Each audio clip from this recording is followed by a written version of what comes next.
ದಕ್ಷಿಣ ಕನ್ನಡ ಸ್ಥಳೀಯ ಪ್ರಾಧಿಕಾರ ಕ್ಷೇತ್ರದಿಂದ ವಿಧಾನ ಪರಿಷತ್ಗೆ ನಡೆದ ಚುನಾವಣೆಯಲ್ಲಿ ಬಿಜೆಪಿ ಅಭ್ಯರ್ಥಿ ಕಿಶೋರ್ ಕುಮಾರ್ ಬೊಟ್ಯಾಡಿ ಗೆಲುವಿನ ಹಿನ್ನೆಲೆಯಲ್ಲಿ ಪಕ್ಷದ ವತಿಯಿಂದ ಮಂಗಳೂರಿನಲ್ಲಿ ಗುರುವಾರ ವಿಜಯೋತ್ಸವ ನಡೆಸಲಾಯಿತು.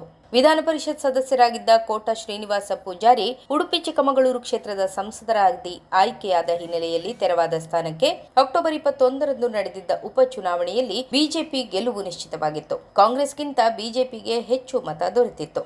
ಸಂತ ಅಲೋಷಿಯಸ್ ಪದವಿ ಪೂರ್ವ ಕಾಲೇಜಿನಲ್ಲಿ ಮತ ಎಣಿಕೆ ಕಾರ್ಯ ಪೂರ್ಣಗೊಳ್ಳುತ್ತಿದ್ದಂತೆ ಅಭ್ಯರ್ಥಿಯನ್ನು ಅಭಿನಂದಿಸಲು ಬಿಜೆಪಿ ಮುಖಂಡರು ಆಗಮಿಸಿದ್ದರು. ಬಳಿಕ ವಿಜಯೋತ್ಸವ ಮೆರವಣಿಗೆಯು ಮಂಗಳೂರಿನ ಪ್ರಮುಖ ರಸ್ತೆಗಳಲ್ಲಿ ಸಂಚರಿಸಿತು. ನೂತನ ವಿಧಾನ ಪರಿಷತ್ ಸದಸ್ಯರ ಜತೆ ಮುಖಂಡರು ತೆರೆದ ವಾಹನದಲ್ಲಿ ಜೈಕಾರ ಘೋಷಿಸಿ ಪಟಾಕಿ ಸಿಡಿಸಿ ಮೆರವಣಿಗೆ ನಡೆಸಿದರು. ಮಹಿಳಾ ಕಾರ್ಪೊರೇಟರ್ಗಳು ಹಾಗೂ ಮಹಿಳಾ ಮುಖಂಡರುಗಳು ಭಜನೆ ಹಾಡುತ್ತಾ ಸಾಗಿದರು. ಶಾಸಕ ವೇದವ್ಯಾಸ ಕಾಮತ್ ಸಹಿತ ಮುಖಂಡರುಗಳು ಕುಣಿದು ಹರ್ಷೋತ್ಸವ ನಡೆಸಿದರು. ಈ ವೇಳೆ ಬಿಜೆಪಿ ವತಿಯಿಂದ ನಡೆದ ಅಭಿನಂದನಾ ಕಾರ್ಯಕ್ರಮದಲ್ಲಿ ಸಂಸದ ಕ್ಯಾಪ್ಟನ್ ಬ್ರಿಜೇಶ್ ಚೌಟ ಮಾತನಾಡಿ, ವಿಧಾನ ಪರಿಷತ್ ಸದಸ್ಯ ಸ್ಥಾನ ಹಿರಿಯರಿಗೆ ಕೊಡುವುದು ಎಂಬ ಮಾತಿತ್ತು. ಆದರೆ ಈ ಬಾರಿ ರಾಜ್ಯಾಧ್ಯಕ್ಷ ಬಿವೈ ವಿಜಯೇಂದ್ರ ಹೊಸ ಪರಿವರ್ತನೆ ಮಾಡಿ ಹಿಂದುತ್ವಕ್ಕಾಗಿ ಹೋರಾಡಿದ ನಾಯಕನಿಗೆ ಮನ್ನಣೆ ನೀಡಿದ್ದಾರೆ ಎಂದರು. ಒಂದು ಹೊಸ ಕ್ರಮಕ್ಕೆ ನಾಂದಿಯನ್ನು ನಮ್ಮ ರಾಜ್ಯದ ಅಧ್ಯಕ್ಷರಾದಂಥ ಬಿವೈ ವಿಜಯೇಂದ್ರ ಅವರು ಹಾಕಿದ್ದಾರೆ.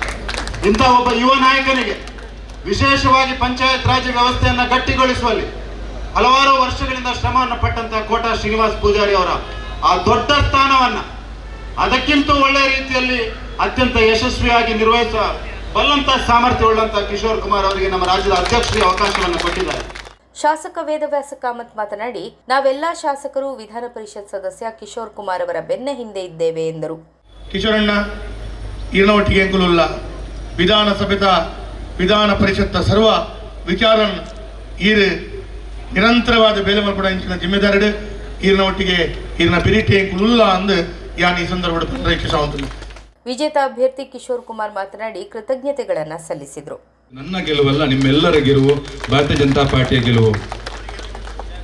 ಈ ಕೆಲಸಕ್ಕೋಸ್ಕರ 20 ದಿವಸ ದಿನ ರಾತ್ರಿ ತುಂಬ ಜನ ಕೆಲಸ ಮಾಡಿದ್ದೀರಿ. ಇಲ್ಲಿ ವಾರ್ ರೂಮ್ ಇರ್ಬೋದು, ಸೋಷಿಯಲ್ ಮೀಡಿಯಾ ಇರ್ಬೋದು, ಮತ್ತೆ ಬಿಜೆಪಿ ಆಫೀಸಲ್ಲಿ ಕೂತ್ಕೊಂಡು ತುಂಬಾ 6,000 ಜನರಿಗೆ ನಿರಂತರವಾಗಿ ಫೋನ್ ಕಾಲ್ ಮಾಡೋ ಮುಖಾಂತರ. ಶಾಸಕರಾದ ಡಾಕ್ಟರ್ ವೈ ಭರತ್ ಶೆಟ್ಟಿ, ಉಮಾನಾಥ ಕೋಟ್ಯಾನ್, ವಿಧಾನ ಪರಿಷತ್ ಸದಸ್ಯ ಪ್ರತಾಪ್ ಸಿಂಹನಾಯಕ್, ಬಿಜೆಪಿ ಜಿಲ್ಲಾಧ್ಯಕ್ಷ ಸತೀಶ್ ಕುಂಬಲ, ಮೇಯರ್ ಮನೋಜ್ ಕುಮಾರ್ ಕೋಡಿಕಲ್, ಮುಖಂಡರಾದ ಜಯಕೃಷ್ಣ ಪಾಲೆಮಾರ್, ಹರಿಕೃಷ್ಣ ಬಂಟ್ವಾಳ್, ಪ್ರೇಮಾನಂದ ಶೆಟ್ಟಿ, ನಂದನ್ ಮಲ್ಯ, ರವೀಂದ್ರ ಶೆಟ್ಟಿ ಉಳಿದೊಟ್ಟು, ರಾಜಗೋಪಾಲ್ ರೈ, ಪೂಜಾ ಪೈ, ಕವಿತಾ ಸನಿಲ್ ಮತ್ತಿತರರು ಉಪಸ್ಥಿತರಿದ್ದರು.